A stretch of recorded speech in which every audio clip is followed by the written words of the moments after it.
안녕하세요 여러분. 말씀 안에입니다.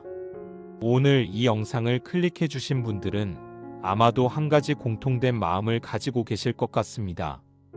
기도를 더 잘하고 싶다는 마음 말입니다. 혹시 이런 경험 있으시지 않나요? 기도를 시작했는데 무슨 말을 해야 할지 모르겠고 같은 말만 반복하게 되고 기도하고 있는 내 자신이 어색하게 느껴지는 그런 순간들 말입니다. 아니면 열심히 기도했는데 하나님이 들으시는 건지 응답해 주시는 건지 확신이 서지 않는 그런 답답함을 느끼신 적도 있으실 겁니다. 사실 저도 그런 시간들을 보냈습니다. 특히 한국의 크리스천으로 살아가면서 새벽 기도회, 금요철야, 각종 기도 모임에 참석하면서도 정작 제 개인적인 기도 시간은 형식적이고 메말라 있었던 때가 있었거든요. 남들은 다 은혜 받는 것 같은데 나만 뭔가 빠진 것 같은 그런 소외감도 느꼈고요. 하지만 오늘 여러분과 함께 나누고 싶은 이야기는 기도는 절대 어려운 것이 아니라는 겁니다. 오히려 우리가 기도를 너무 복잡하게 생각해서 어려워하고 있는 건지도 모릅니다. 생각해 보세요. 우리가 가장 사랑하는 사람과 대화할 때 특별한 기법이 필요한가요?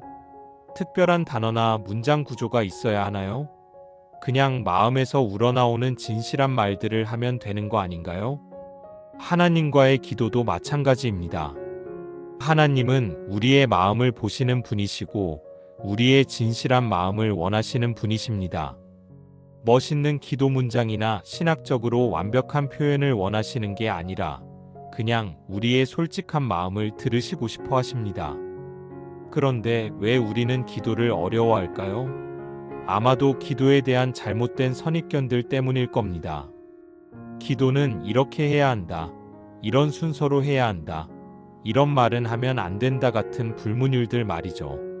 오늘 이 시간에는 그런 부담들을 모두 내려놓고 정말 자유롭고 자연스러운 기도가 무엇인지, 그리고 그런 기도를 통해 어떻게 하나님과 더 깊은 관계를 맺을 수 있는지에 대해 이야기해 보려고 합니다. 특히 한국에서 크리스천으로 살아가는 우리의 현실적인 상황들을 고려해서 바쁜 일상 속에서도 지하철에서도 회사에서도 집에서도 자연스럽게 하나님과 소통할 수 있는 방법들을 구체적으로 나눠보겠습니다. 이 영상이 끝날 때쯤이면 여러분의 기도 생활이 완전히 달라져 있을 겁니다. 부담스럽고 의무적이었던 기도가 자연스럽고 즐거운 하나님과의 대화로 바뀌어 있을 거예요. 그리고 무엇보다 하나님이 정말 살아계시고 우리의 기도를 들으시고 응답해 주신다는 확신을 갖게 되실 겁니다. 그럼 함께 시작해 보겠습니다. 기도가 달라지는 여러분의 새로운 여정을 응원합니다. 자, 그럼 먼저 기도가 무엇인지부터 다시 생각해 보겠습니다. 우리가 흔히 생각하는 기도의 이미지는 무엇인가요? 무릎 꿇고 앉아서 눈을 감고 정중한 자세로 하나님께 말씀드리는 모습일 겁니다. 물론 이런 기도도 중요하고 의미 있습니다. 하지만 기도의 본질은 하나님과의 대화입니다. 대화라는 건 일방적인 게 아니라 쌍방향적인 거잖아요. 우리가 말하기도 하고 듣기도 하는 거죠. 그리고 대화는 형식보다는 관계가 더 중요합니다. 여러분이 가장 친한 친구와 대화할 때를 생각해 보세요. 매번 정중한 인사로 시작해서 정해진 순서대로 이야기하고 정중한 인사로 마무리하나요? 그렇지 않죠. 때로는 갑자기 전화해서 야, 나 지금 너무 속상해라고 시작하기도 하고 때로는 너 지금 뭐해? 라고 시작하기도 하잖아요. 하나님과의 관계도 그럴 수 있습니다. 아니, 그래야 합니다. 하나님은 우리의 아버지시니까요. 예수님도 우리에게 아바 아버지라고 부르라고 하셨거든요. 아바는 아람어로 아빠라는 뜻입니다. 가장 친밀하고 편안한 호칭이죠. 그런데 우리는 언제부터 하나님을 너무 멀고 무서운 분으로 생각하게 된 걸까요? 물론 하나님의 거룩하심과 위대하심을 인정하고 경외해야 합니다. 하지만 동시에 하나님은 우리를 가장 사랑하시고 우리의 모든 이야기를 들어주시고 싶어하는 아버지시기도 합니다. 한국의 유교 문화 속에서 자라난 우리는 어른에게는 항상 정중해야 한다는 생각이 강합니다. 그래서 하나님께도 항상 격식을 갖춰서 기도해야 한다고 생각하죠. 하지만 성경을 보면 하나님께 정말 솔직하게, 때로는 심지어 불평하듯이 기도한 사람들의 이야기가 많이 나옵니다. 다윗의 시편을 보세요. 하나님, 왜 나를 버리셨습니까? 언제까지 나를 잊으실 겁니까? 제 원수들이 저를 조롱합니다. 이런 식으로 정말 솔직하게 자신의 마음을 표현했거든요. 그리고 하나님은 그런 다윗을 하나님의 마음에 합한 자라고 하셨습니다. 욥도 마찬가지입니다. 엄청난 고난을 겪으면서 하나님께 따지듯이 기도했어요. 제가 뭘 잘못했길래 이런 고통을 주십니까? 하나님은 그런 욥의 기도를 들으셨고 결국 욥을 회복시켜 주셨습니다. 이렇게 보면 하나님은 우리의 완벽한 기도보다는 진실한 기도를 원하신다는 걸 알 수 있습니다. 완벽하지 않아도 되고 신학적으로 정확하지 않아도 되고 문법이 틀려도 됩니다. 그냥 마음에서 우러나오는 진실한 마음을 표현하면 되는 거예요. 그럼 구체적으로 기도의 본질이 무엇인지 세 가지로 정리해 보겠습니다. 첫째, 기도는 관계입니다. 하나님과 나 사이의 개인적이고 친밀한 관계를 나타내는 거예요. 그래서 기도는 기법이나 방법론보다는 관계의 깊이가 더 중요합니다. 관계가 깊어질수록 대화는 더 자연스러워지고 풍성해집니다. 둘째, 기도는 소통입니다. 일방적으로 우리만 말하는 게 아니라 하나님의 음성도 듣는 거예요. 물론 하나님은 우리처럼 소리내어 말씀하시지 않을 수 있습니다. 하지만 성경 말씀을 통해서도 성령님의 감동을 통해서도 환경을 통해서도 우리에게 말씀하십니다. 기도할 때는 말하는 것만큼 듣는 것도 중요합니다. 셋째, 기도는 변화입니다. 진정한 기도는 우리를 변화시킵니다. 하나님의 마음을 알게 되고 하나님의 뜻을 깨닫게 되고 우리의 마음과 생각이 하나님을 향해 열리게 됩니다. 그래서 기도 전에 내가 기도 후에 나와 달라지는 거예요. 이런 관점에서 보면 기도는 정말 자연스러운 행위입니다. 숨 쉬는 것처럼 자연스럽고 사랑하는 사람과 대화하는 것처럼 즐거운 일이 되어야 해요. 그런데 많은 분들이 그래도 어떻게 시작해야 할지 모르겠어요 라고 하실 것 같습니다. 맞습니다. 아무리 자연스러운 일이라고 해도 처음에는 어색할 수 있어요. 마치 새로운 사람과 친해지는 과정과 비슷합니다. 처음에는 어색하지만 시간이 지나면서 점점 자연스러워지죠. 기도도 마찬가지입니다. 처음에는 어색해도 괜찮습니다. 무슨 말을 해야 할지 모르겠으면 그냥 하나님, 저 지금 무슨 말을 해야 할지 모르겠어요 라고 해도 됩니다. 그것도 기도거든요. 오늘 하루 있었던 일들을 하나님께 말씀드리셔도 되고, 지금 내 마음이 어떤지 솔직하게 표현하셔도 되고, 걱정이나 고민을 털어놓으셔도 됩니다. 심지어 화가 난다면 하나님, 저 지금 화가 나요라고 하셔도 됩니다. 하나님은 다 아시고 계시거든요. 중요한 건 진실한 마음입니다. 하나님을 속이려고 하거나 좋게 보이려고 하지 마세요. 그냥 있는 그대로의 모습으로, 있는 그대로의 마음으로 나아가시면 됩니다. 그러면 놀라운 일이 일어날 겁니다. 하나님이 정말 살아계시고 나의 기도를 들으시고 나를 사랑하신다는 걸 경험하게 되실 거예요. 그리고 그런 경험이 쌓일수록 기도는 점점 더 자연스럽고 즐거운 일이 될 겁니다. 자, 이제 기도의 본질에 대해 이해했다면 실제로 우리의 일상 속에서 어떻게 기도를 실천할 수 있는지 이야기해 보겠습니다. 특히 한국의 바쁜 일상을 살아가는 크리스천들에게 현실적으로 도움이 될 수 있는 방법들을 나눠보겠습니다. 먼저 한 가지 확실히 하고 싶은 게 있습니다. 기도에는 정답이 없습니다. 누군가는 새벽 5시에 일어나서 1시간씩 기도하는 게 좋다고 할 수도 있고, 누군가는 하루 종일 짧은 기도를 계속하는 게 좋다고 할 수도 있어요. 둘 다 맞습니다. 중요한 건 나에게 맞는 패턴을 찾는 거예요. 그런데 패턴을 찾기 전에 먼저 우리가 가지고 있는 기존의 고정관념들을 한번 점검해 보겠습니다. 혹시 이런 생각들 하고 계시지 않나요? 기도는 반드시 새벽에 해야 한다. 기도는 최소 30분 이상은 해야 한다. 기도할 때는 반드시 무릎을 꿇어야 한다. 기도는 조용한 곳에서만 할 수 있다. 기도 중에는 다른 생각을 하면 안 된다. 이런 생각들 말입니다. 이런 것들이 나쁜 건 아니에요. 오히려 좋은 것들입니다. 하지만 이것들이 절대적인 규칙은 아닙니다. 이런 규칙들 때문에 기도하지 못한다면 그냥 규칙을 무시하고 기도하는 게 낫거든요. 예를 들어 새벽 기도가 좋긴 하지만 밤늦게까지 일하고 아침에 일찍 출근해야 하는 직장인에게는 현실적으로 어려울 수 있습니다. 그럼 언제 기도해야 할까요? 출근길 지하철에서 점심시간에, 퇴근길에, 자기 전에 언제든지 할 수 있습니다. 긴 기도도 좋지만 5분짜리 진실한 기도가 30분짜리 형식적인 기도보다 나을 수 있습니다.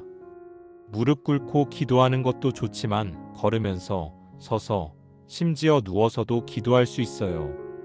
그럼 구체적으로 일상 속에서 어떻게 기도 패턴을 만들어 갈 수 있는지 살펴보겠습니다. 첫 번째, 마이크로 기도를 활용하세요. 마이크로 기도란 아주 짧은 기도를 말합니다. 한두 문장 정도의 간단한 기도요. 예를 들어 하나님 감사합니다. 주님 도와주세요. 하나님 이 상황을 맡겨드립니다. 같은 기도들입니다. 이런 마이크로 기도는 언제 어디서든 할 수 있습니다. 아침에 눈을 뜨자마자 하나님 오늘도 함께 해주세요. 출근길에 하나님 안전하게 지켜주세요. 회의 전에 주님 지혜를 주세요. 힘든 일이 있을 때 하나님 힘을 주세요. 잠자리에 들기 전에 하나님 오늘도 감사합니다. 이런 식으로 하루 종일 짧은 기도들을 하다 보면 하나님이 항상 함께 하신다는 걸 느낄 수 있게 됩니다.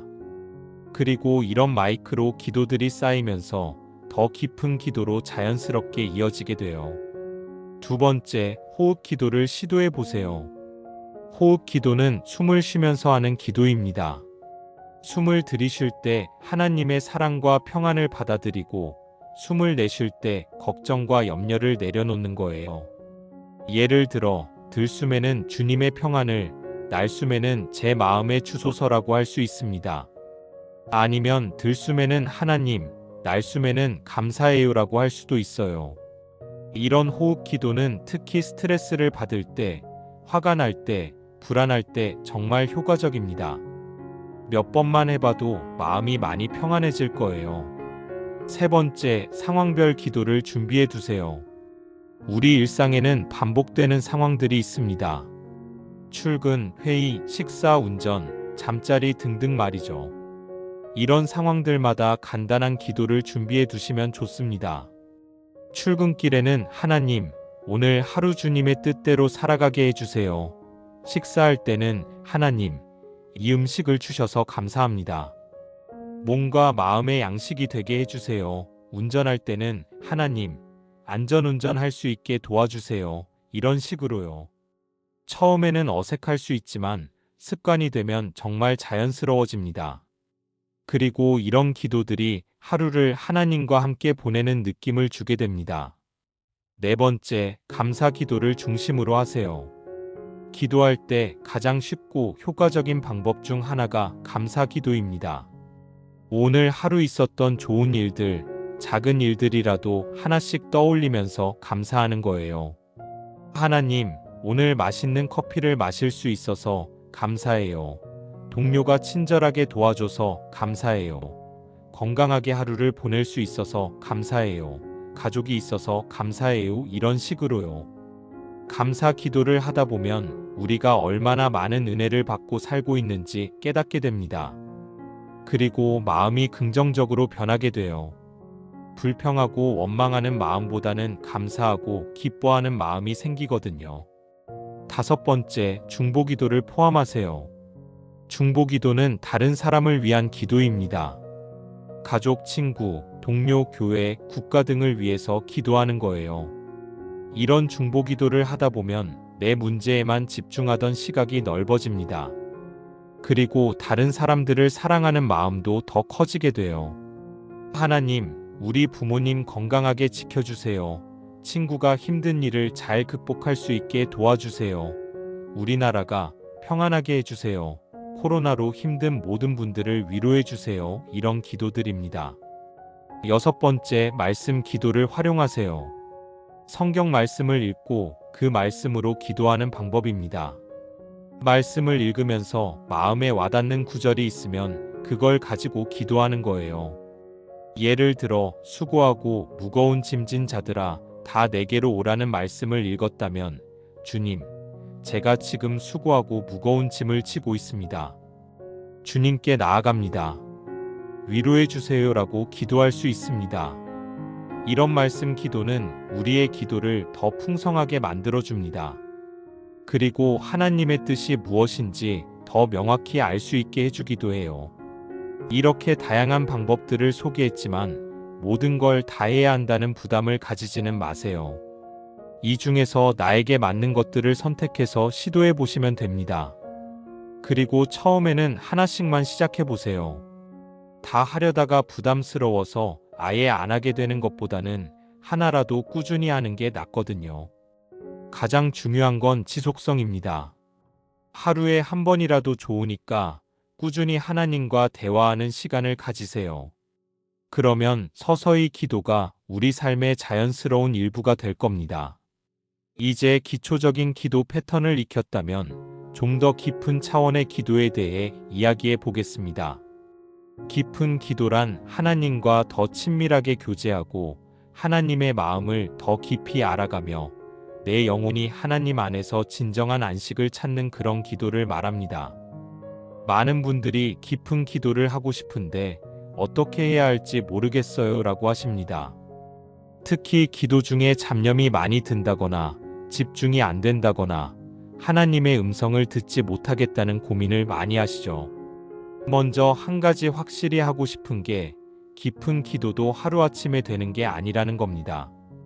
마치 운동선수가 꾸준한 훈련을 통해 실력을 늘려가듯이 깊은 기도도 꾸준한 연습과 경험을 통해 자연스럽게 깊어지는 거예요. 그리고 깊은 기도가 꼭 신비한 경험이나 특별한 환상을 보는 것은 아닙니다. 오히려 하나님과의 관계에서 오는 평안과 확신, 그리고 일상 속에서 하나님의 인도하심을 경험하는 것이 진정한 깊은 기도의 열매라고 할 수 있습니다. 그럼 구체적으로 어떻게 깊은 기도의 세계로 들어갈 수 있는지 단계별로 살펴보겠습니다. 첫 번째 단계, 마음을 고요하게 하기. 깊은 기도를 위해서는 먼저 마음을 고요하게 하는 시간이 필요합니다. 우리는 하루 종일 수많은 정보와 자극에 노출되어 있어서 마음이 어수선한 상태에 있거든요. 이런 상태에서는 하나님의 세미한 음성을 듣기 어렵습니다. 마음을 고요하게 하는 방법은 여러 가지가 있습니다. 먼저 편안한 자세를 취하고 몇 번 깊게 호흡해 보세요. 그리고 오늘 하루 있었던 일들, 내일 해야 할 일들을 잠시 내려놓으세요. 하나님, 지금 이 시간만큼은 주님과만 함께하고 싶습니다 라고 기도하면서 마음을 하나님께 집중해 보세요. 처음에는 잡념이 계속 들 수 있습니다. 그건 자연스러운 현상이에요. 잡념이 든다고 해서 기도를 포기하거나 자책할 필요 없습니다. 그냥 잡념을 인정하고 다시 하나님께 마음을 돌리면 됩니다. 하나님, 또 딴 생각을 했네요. 다시 주님께 집중하겠습니다 라고 하면서 말이죠. 두 번째 단계, 하나님의 임재를 의식하기. 마음이 어느 정도 고요해졌다면 이제 하나님이 지금 여기 나와 함께 계신다는 것을 의식적으로 인정하고 받아들여 보세요. 하나님, 주님이 지금 여기 저와 함께 계신다는 걸 믿습니다. 주님의 사랑이 지금 저를 감싸고 있다는 걸 믿습니다. 때로는 하나님의 임재를 특별히 느낄 수 있을 거예요. 마음에 평안이 임하거나 따뜻함을 느끼거나 눈물이 나거나 하는 경험을 할 수 있습니다. 하지만 특별한 감정이나 느낌이 없다고 해서 하나님이 함께 계시지 않는 건 아니에요. 하나님은 우리의 감정과 상관없이 항상 우리와 함께 계십니다. 세 번째 단계, 진실한 자기 성찰하기. 하나님 앞에서 나 자신을 진실하게 돌아보는 시간을 가져보세요. 오늘 하루 내가 어떤 마음으로 살았는지, 어떤 말과 행동을 했는지, 다른 사람들과의 관계는 어땠는지 솔직하게 돌아보는 거예요.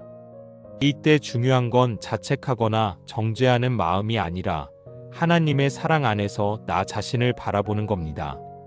잘못한 일이 있다면 솔직하게 고백하고 용서를 구하면 되고, 좋았던 일이 있다면 하나님께 감사드리면 됩니다. 하나님, 오늘 동료에게 짜증을 낸 것을 용서해 주세요.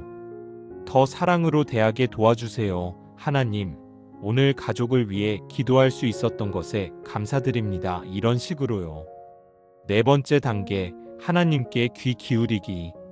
이제 우리가 하나님께 말씀드리는 시간도 중요하지만 하나님의 음성에 귀 기울이는 시간도 가져보세요. 조용히 마음을 열고 하나님, 저에게 하시고 싶은 말씀이 있으시면 들려주세요 라고 기도해 보세요. 하나님의 음성은 보통 우리가 생각하는 것처럼 들리는 소리는 아닙니다. 대부분 마음속에 떠오르는 생각이나 느낌 또는 성경 말씀을 통해서 들려주시죠. 때로는 특별한 평안이나 확신으로 말씀하시기도 합니다. 예를 들어 어떤 결정을 앞두고 기도하고 있는데 마음에 평안이 임하거나 성경 말씀이 떠오르거나 어떤 방향으로 마음이 이끌리는 느낌이 들 수 있어요. 이런 것들이 하나님의 인도하심일 수 있습니다. 하지만 주의할 점은 내 마음에서 나온 생각인지 하나님에게서 나온 생각인지 구분하는 거예요. 이건 경험이 쌓여야 알 수 있는 부분이기도 하지만 몇 가지 기준이 있습니다. 하나님의 음성은 항상 성경 말씀과 일치합니다. 성경에 위배되는 생각이나 느낌은 하나님에게서 오는 게 아니에요. 또한 하나님의 음성은 우리에게 평안과 사랑, 소망을 주는 반면 악한 생각은 두려움이나 정죄감, 절망감을 줍니다. 다섯 번째 단계, 묵상과 명상. 성경 말씀을 천천히 읽으면서 묵상하는 시간을 가져보세요. 하나의 구절이나 짧은 단락을 반복해서 읽으면서 하나님이 이 말씀을 통해 나에게 무엇을 말씀하시려는지 생각해 보는 거예요. 예를 들어, 내가 너희를 위하여 품고 있는 생각을 내가 아나니 평안이요 재앙이 아니요 너희에게 미래와 희망을 주려 하는 생각이라는 말씀을 읽으면서 하나님이 나에게 가지고 계신 계획과 사랑에 대해 묵상해 보는 거죠. 이때 중요한 건 머리로만 이해하려고 하지 말고 마음으로 받아들이려고 하는 겁니다. 아, 하나님이 정말 나를 사랑하시는구나. 하나님이 내 미래에 대해 좋은 계획을 가지고 계시는구나 하면서 말씀이 내 마음에 스며들게 하는 거예요. 여섯 번째 단계, 중보기도의 깊이. 깊은 기도에서는 중보기도도 더 깊은 차원으로 발전합니다. 단순히 아무개를 위해 기도합니다가 아니라 그 사람의 상황을 하나님의 마음으로 바라보고 하나님의 뜻이 무엇인지 구하면서 기도하는 거예요. 예를 들어 아픈 가족을 위해 기도할 때 단순히 빨리 낫게 해주세요가 아니라 하나님, 이 병을 통해서 우리 가족에게 주시려는 하나님의 뜻이 무엇인지 알게 해주세요. 고통 중에서도 하나님의 사랑을 경험할 수 있게 해주세요라고 기도할 수 있어요. 이런 중보기도를 하다 보면 내 관점이 아니라 하나님의 관점으로 상황을 바라보게 되고 하나님의 마음을 더 깊이 이해하게 됩니다. 일곱 번째 단계, 영적 전쟁에 대한 인식. 깊은 기도를 하다 보면 영적인 차원에서 일어나는 전쟁을 경험하게 됩니다. 이건 무서운 얘기가 아니라 우리가 기도할 때 악한 영들이 방해하려고 한다는 의미입니다. 예를 들어 기도를 시작하려고 하는데 갑자기 졸리거나 다른 일이 급하게 생기거나 의미 없는 생각들이 계속 들거나 하는 일들이 생길 수 있어요. 이런 때는 주 예수님의 이름으로 모든 방해하는 세력들을 물리칩니다라고 기도하면서 담대하게 기도를 계속하면 됩니다. 하나님이 우리와 함께 계시고 예수님의 이름이 모든 이름 위에 뛰어난 이름이라는 걸 믿고 의지하세요. 그러면 어떤 어려움이 와도 기도를 포기하지 않고 계속할 수 있을 겁니다. 8번째 단계, 감사와 찬양으로 마무리. 깊은 기도의 마지막은 감사와 찬양으로 마무리하는 게 좋습니다. 이 기도 시간 동안 하나님과 함께할 수 있었던 것, 하나님의 사랑을 느낄 수 있었던 것, 평안을 얻을 수 있었던 것에 대해 감사드리세요. 하나님, 이 시간 동안 주님과 함께할 수 있어서 감사합니다. 주님의 사랑을 느낄 수 있어서 감사합니다. 이제 일상으로 돌아가서도 주님과 함께 걸어갈 수 있게 도와주세요. 이렇게 감사로 마무리하면 기도의 은혜가 일상생활까지 연결됩니다. 그리고 다음 기도 시간이 더욱 기대되게 되죠. 깊은 기도는 처음에는 어색하고 어려울 수 있습니다. 하지만 포기하지 마세요. 꾸준히 연습하다 보면 하나님과의 친밀한 교제가 얼마나 달콤하고 평안한지 경험하게 될 겁니다. 그리고 그런 경험이 우리의 신앙생활 전체를 변화시킬 거예요. 이제 많은 분들이 궁금해하시는 주제에 대해 이야기해 보겠습니다. 바로 어떻게 하면 기도 응답을 받을 수 있을까? 라는 질문입니다. 아마 기도하는 모든 사람들이 한 번쯤은 고민해 봤을 문제일 거예요. 먼저 한 가지 분명히 하고 싶은 것은 하나님은 우리의 모든 기도를 들으신다는 겁니다. 단 한 번의 기도도 놓치시지 않으세요. 때로 우리가 응답을 못 받는 것 같이 느끼는 건 우리가 원하는 방식으로 응답하지 않으시거나 우리가 원하는 때에 응답하지 않으시기 때문일 수 있어요. 하나님의 응답에는 3가지 종류가 있다고 합니다. Yes, No, 그리고 Wait입니다. 우리는 보통 Yes만 응답이라고 생각하는데 사실 No와 Wait도 하나님의 응답이거든요. 예를 들어 우리가 어떤 일자리를 구하면서 기도했는데 그 일자리를 얻지 못했다고 해서 하나님이 기도를 안 들으신 게 아니에요. 더 좋은 기회를 위해 웨이트하라고 하시거나 그 일자리가 나에게 좋지 않다는 걸 아시고 노라고 하실 수도 있거든요. 그럼에도 불구하고 우리가 기도할 때 더 효과적으로 하나님의 뜻에 맞게 기도할 수 있는 방법들이 있습니다. 그런 방법들을 살펴보겠습니다. 첫 번째, 하나님의 뜻을 구하는 기도. 가장 중요한 것은 내 뜻이 아니라 하나님의 뜻을 구하는 기도입니다. 예수님도 겟세마네 동산에서 나의 원대로 마옵시고 아버지의 원대로 하옵소서라고 기도하셨거든요. 물론 우리의 필요와 소원을 하나님께 말씀드리는 것은 당연합니다. 하나님은 우리의 모든 것에 관심을 가지고 계시니까요. 하지만 동시에 하나님, 제 생각과 다를 수도 있지만 하나님의 뜻이 이루어지기를 원합니다라는 마음도 가져야 해요.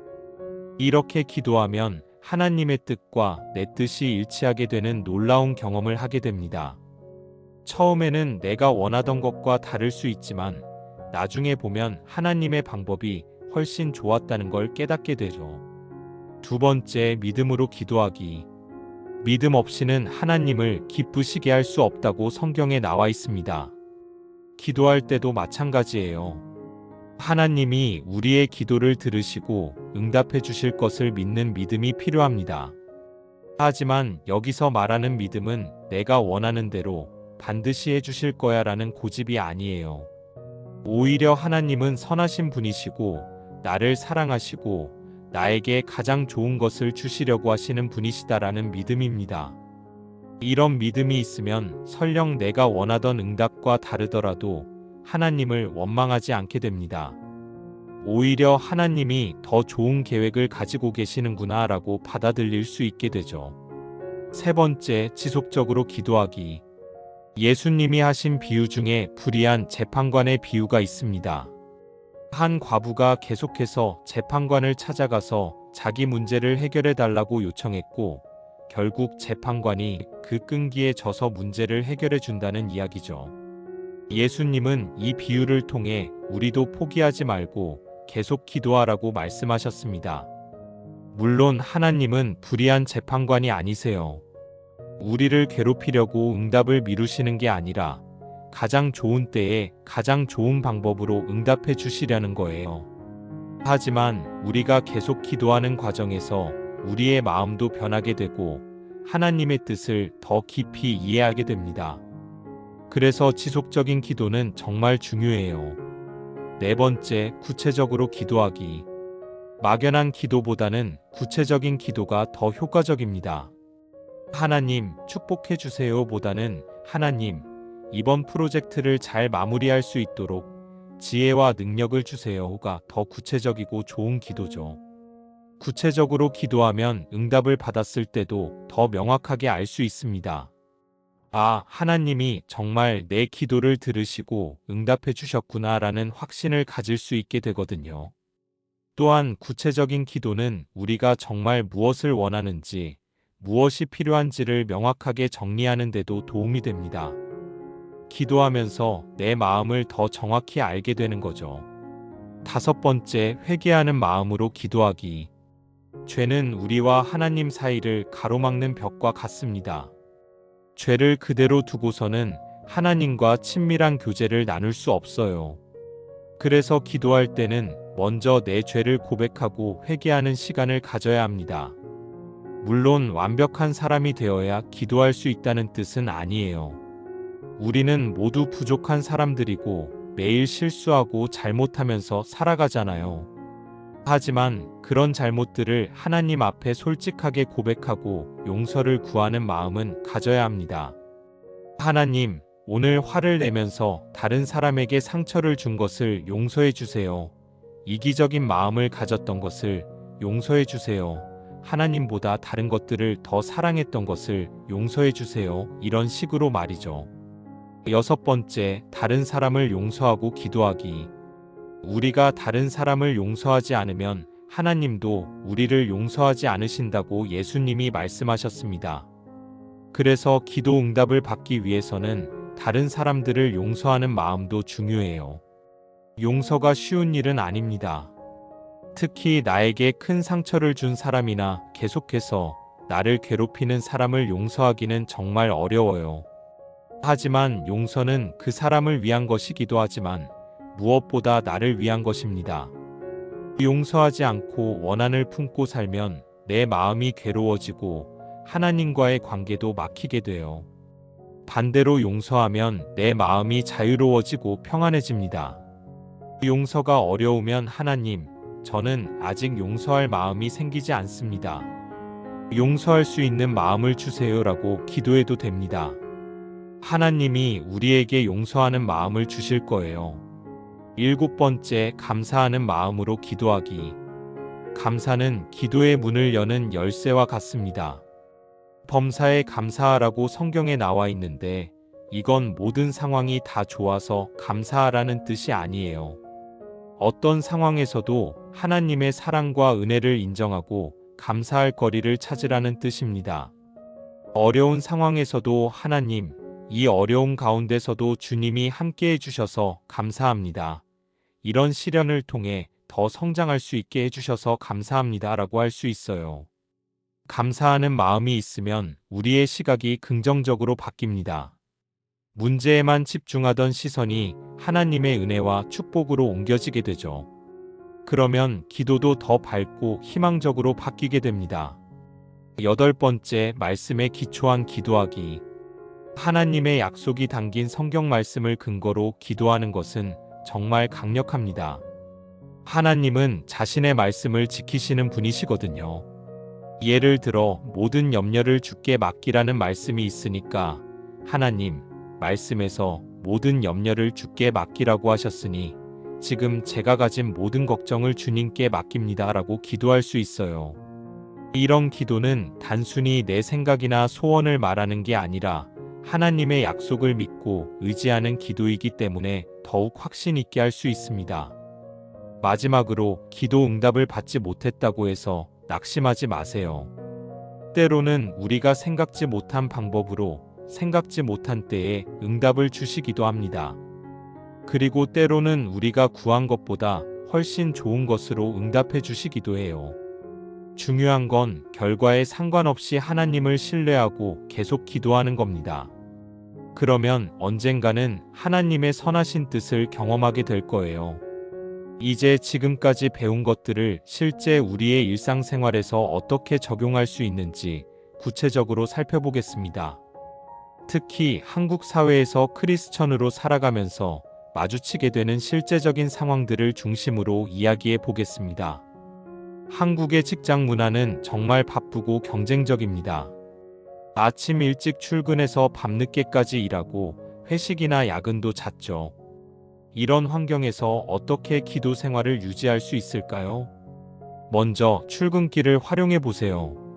지하철이나 버스에서 또는 걸어가면서 오늘 하루를 하나님께 맡기는 기도를 할 수 있습니다. 하나님, 오늘도 주님과 함께 일할 수 있게 해주세요. 동료들과 좋은 관계를 맺고 맡겨주신 일을 성실히 해낼 수 있도록 도와주세요. 회사에서도 틈틈이 짧은 기도를 할 수 있어요. 화장실에서 커피를 마시면서 엘리베이터에서 점심시간에 잠깐씩이라도 하나님과 대화할 수 있습니다. 어려운 프로젝트를 시작하기 전에 하나님, 지혜를 주세요. 스트레스 받는 상황에서 하나님, 평안을 주세요. 좋은 일이 있을 때 하나님, 감사합니다. 이런 식으로 말이죠.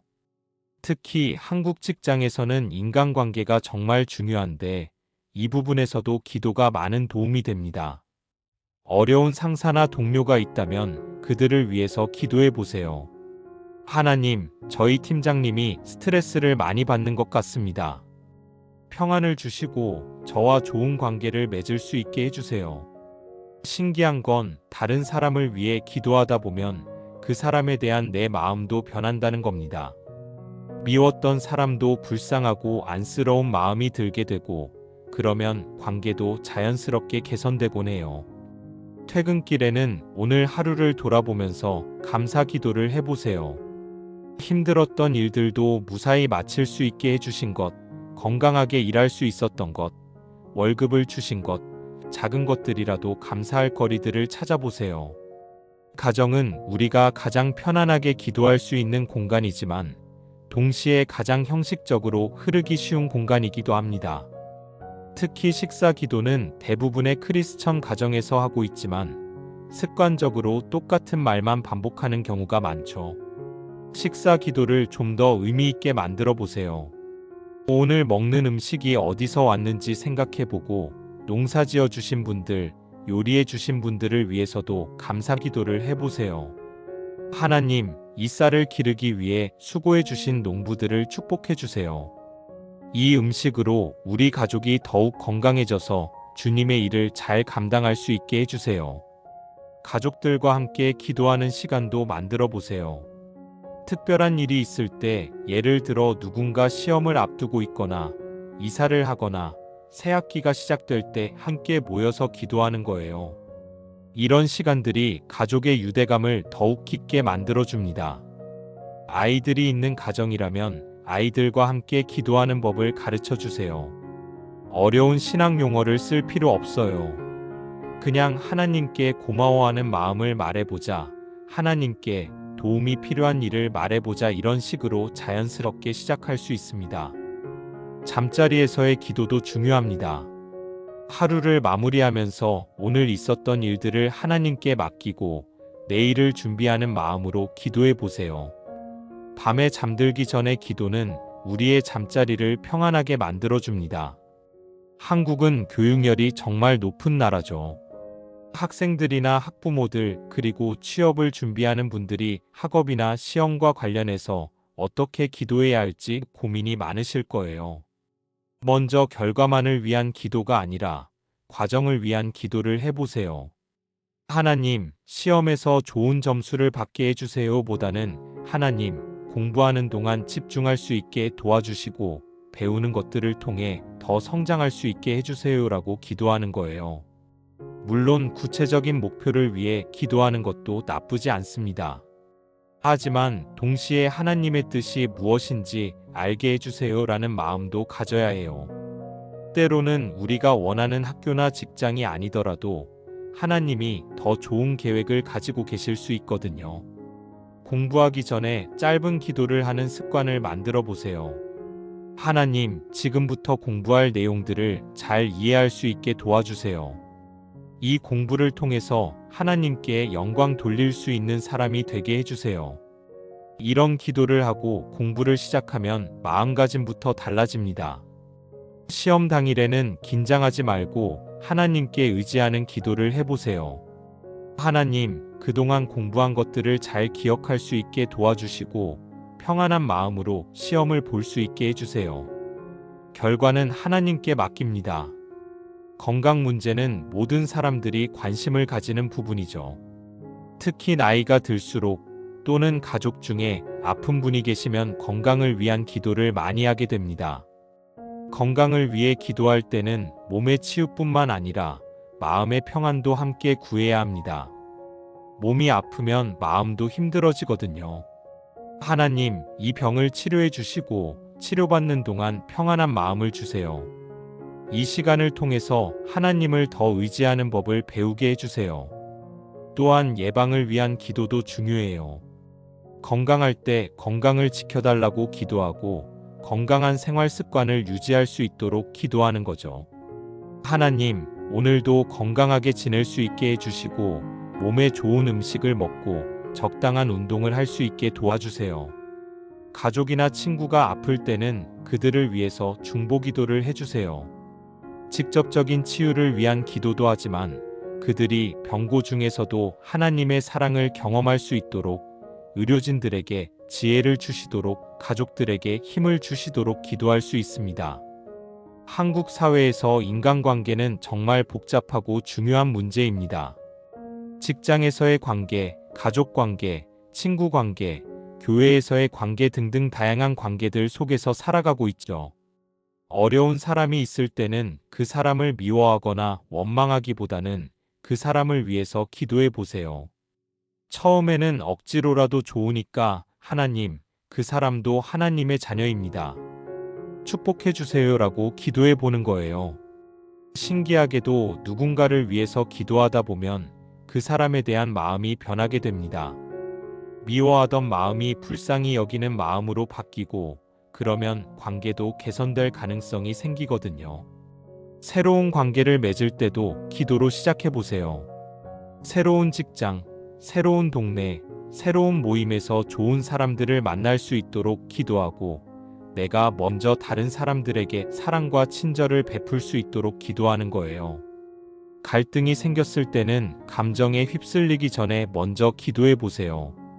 하나님, 지금 화가 많이 났습니다. 마음을 진정시켜 주시고 이 상황을 지혜롭게 해결할 수 있게 도와주세요.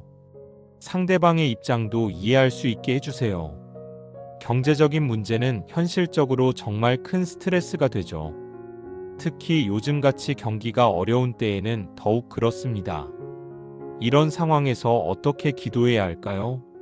먼저 하나님이 우리의 모든 필요를 아신다는 것을 믿으세요. 예수님도 너희 하늘 아버지께서는 이 모든 것이 너희에게 있어야 할 줄을 아시느니라고 말씀하셨거든요. 구체적인 필요를 위해서 기도하는 것은 좋습니다. 하나님, 이번 달 생활비가 부족합니다. 도와주세요. 좋은 일자리를 주세요. 사업이 잘 되게 해주세요. 이런 기도들 말이죠. 하지만 동시에 돈보다 중요한 것들도 잊지 마세요. 하나님, 경제적으로 어려워도 가족이 건강하고 화목하게 해주세요. 어려움 중에서도 감사할 수 있는 마음을 주세요. 이런 시간을 통해서 하나님을 더 의지하게 해주세요. 그리고 내가 가진 것들, 비록 적더라도 그것들에 대해서 감사하는 기도를 해보세요. 감사하는 마음이 있을 때 하나님의 공급하심을 더 잘 경험할 수 있거든요. 모든 사람에게는 꿈과 비전이 있습니다. 이런 것들도 하나님께 맡기고 기도할 수 있어요. 하나님, 제가 가진 이 꿈이 하나님의 뜻에 맞는 건지 알려주세요. 만약 맞다면 이루어질 수 있도록 도와주시고 맞지 않다면 더 좋은 꿈을 주세요. 때로는 우리의 꿈이 하나님의 계획과 다를 수도 있어요. 하지만 그렇다고 해서 꿈을 포기하라는 뜻은 아닙니다. 오히려 더 큰 꿈, 하나님 크기의 꿈을 꾸라는 뜻일 수도 있거든요. 꿈을 이루어가는 과정에서도 계속 기도해야 합니다. 어려움이 있을 때 포기하지 않는 인내를, 성공했을 때 교만하지 않는 겸손을, 실패했을 때 낙심하지 않는 소망을 달라고 기도하는 거예요. 인생을 살다 보면 예상치 못한 위기 상황들이 생깁니다. 사고, 질병, 실직, 이별 등등 정말 힘들고 절망적인 순간들 말이죠. 이런 때야말로 기도가 가장 필요한 때입니다. 위기 상황에서는 완벽한 기도를 하려고 애쓰지 마세요. 그냥 솔직하게 내 마음을 하나님께 쏟아놓으면 됩니다. 하나님, 너무 힘들어요. 어떻게 해야 할지 모르겠어요. 도와주세요. 이런 간단한 기도라도 좋습니다. 위기 상황에서는 특히 하나님의 임재를 구하는 기도를 해야 해요. 하나님, 지금 저와 함께 계신다는 것을 느낄 수 있게 해주세요. 혼자가 아니라는 것을 알게 해주세요. 그리고 이런 어려운 시간을 통해서도 뭔가 배울 수 있게 해달라고 기도해 보세요. 하나님, 이 시련을 통해서 더 성숙해질 수 있게 해주시고 나중에 다른 사람들을 위로할 수 있는 경험이 되게 해주세요. 마지막으로 이런 다양한 상황들에서 기도할 때 한 가지 기억해야 할 것은 기도는 마법이 아니라는 겁니다. 기도했다고 해서 모든 문제가 즉시 해결되는 것은 아니에요. 하지만 기도를 통해서 우리는 하나님과 더 가까워지고 어떤 상황에서도 평안을 누릴 수 있게 됩니다. 그리고 그런 평안과 확신이 있을 때 우리는 어떤 어려움도 헤쳐나갈 수 있는 힘을 얻게 되는 거예요. 이것이 기도의 진정한 능력입니다. 여러분, 지금까지 긴 시간 동안 함께 해주셔서 정말 감사합니다. 끝까지 함께 해주신 여러분의 마음이 정말 아름답습니다. 아마도 정말로 기도 생활의 변화를 원하시고 하나님과 더 깊은 관계를 맺고 싶어 하시는 간절한 마음이 있으시기 때문일 거예요. 오늘 우리가 함께 나눈 이야기들을 간단히 정리해 보면서 마무리하겠습니다. 먼저 우리는 기도의 본질이 무엇인지 살펴봤습니다. 기도는 복잡하고 어려운 종교적 의식이 아니라 하나님과의 자연스럽고 친밀한 대화라는 것을 확인했죠. 형식이나 기법보다는 진실한 마음이 중요하고 완벽한 기도보다는 솔직한 기도가 하나님이 더 기뻐하신다는 것도 배웠습니다. 그리고 우리의 바쁜 일상 속에서도 얼마든지 기도할 수 있는 다양한 방법들을 살펴봤습니다. 마이크로 기도, 호흡 기도, 상황별 기도, 감사 기도, 중보 기도, 말씀 기도 등등 정말 다양한 방법들이 있다는 것을 확인했어요. 이 중에서 여러분에게 맞는 것들을 골라서 시도해 보시면 됩니다. 깊은 기도에 대해서도 이야기했습니다. 깊은 기도는 특별한 사람들만 할 수 있는 게 아니라 누구나 연습을 통해서 할 수 있다는 것, 그리고 깊은 기도를 통해서 하나님과 더욱 친밀한 관계를 맺을 수 있다는 것을 배웠죠. 기도 응답에 대해서도 살펴봤습니다. 하나님의 뜻을 구하고 믿음으로 기도하고 지속적으로 기도하고 구체적으로 기도하고 회개하는 마음으로 기도하고 용서하는 마음으로 기도하고 감사하는 마음으로 기도하고 말씀의 기초에서 기도할 때 더 효과적인 기도를 할 수 있다는 것을 배웠습니다. 마지막으로 우리의 실제 생활 속에서 어떻게 기도를 적용할 수 있는지 구체적인 예들을 통해 살펴봤습니다. 직장에서, 가정에서, 학업 현장에서, 건강 문제에서, 인간관계에서, 경제적 어려움에서, 꿈과 비전을 위해서 위기 상황에서 어떻게 기도할 수 있는지 배웠죠. 이제 중요한 것은 실천입니다. 오늘 배운 것들을 머리로만 알고 끝나면 아무 의미가 없어요. 실제로 우리의 삶 속에서 적용해야 합니다. 하지만 너무 부담 갖지 마세요. 한 번에 모든 것을 다 하려고 하지 마시고 하나씩 천천히 시작해 보세요. 오늘부터 아주 작은 것 하나만이라도 시작해 보시면 됩니다. 예를 들어 아침에 눈을 뜨자마자 하나님, 오늘도 감사합니다라고 한마디 하는 것부터 시작하셔도 좋아요. 그리고 처음에는 어색하고 어려울 수 있습니다. 그런 건 당연한 거예요. 새로운 습관을 만드는 것은 항상 처음에는 어색하거든요. 하지만 포기하지 마시고 꾸준히 계속해 보세요. 시간이 지나면서 점점 자연스러워질 겁니다. 그리고 실패해도 괜찮습니다. 며칠 기도하다가 깜빡하고 안 하는 날이 있을 수도 있고, 기도하는 중에 딴 생각이 들 수도 있고, 기도해도 별로 은혜가 안 될 수도 있어요. 그런 것들 때문에 자책하지 마세요. 그냥 다시 시작하면 됩니다. 기도는 완벽함을 추구하는 게 아니라 관계를 추구하는 거거든요. 하나님과의 관계는 우리가 완벽하지 않아도, 실수해도, 부족해도 계속 이어질 수 있습니다. 하나님은 그런 우리를 사랑하시고 기다려주시는 분이시니까요. 마지막으로 한 가지 더 말씀드리고 싶은 것은, 기도는 혼자 하는 것만은 아니라는 겁니다. 다른 사람들과 함께 기도할 때 더 큰 은혜를 경험할 수 있어요. 가족과 함께, 친구들과 함께, 교회 공동체와 함께 기도하는 시간도 소중히 여기시기 바랍니다. 그리고 여러분의 기도 생활이 변화되면 그 변화를 다른 사람들과도 나눠주세요. 여러분이 경험한 하나님의 은혜와 사랑을 다른 사람들에게도 전해주시기 바랍니다. 그럴 때 하나님의 나라가 더욱 확장되고 더 많은 사람들이 기도의 능력을 경험하게 될 겁니다. 여러분, 오늘부터 새로운 기도의 여정이 시작됩니다. 이 여정이 여러분의 인생을 완전히 바꿔놓을 거예요.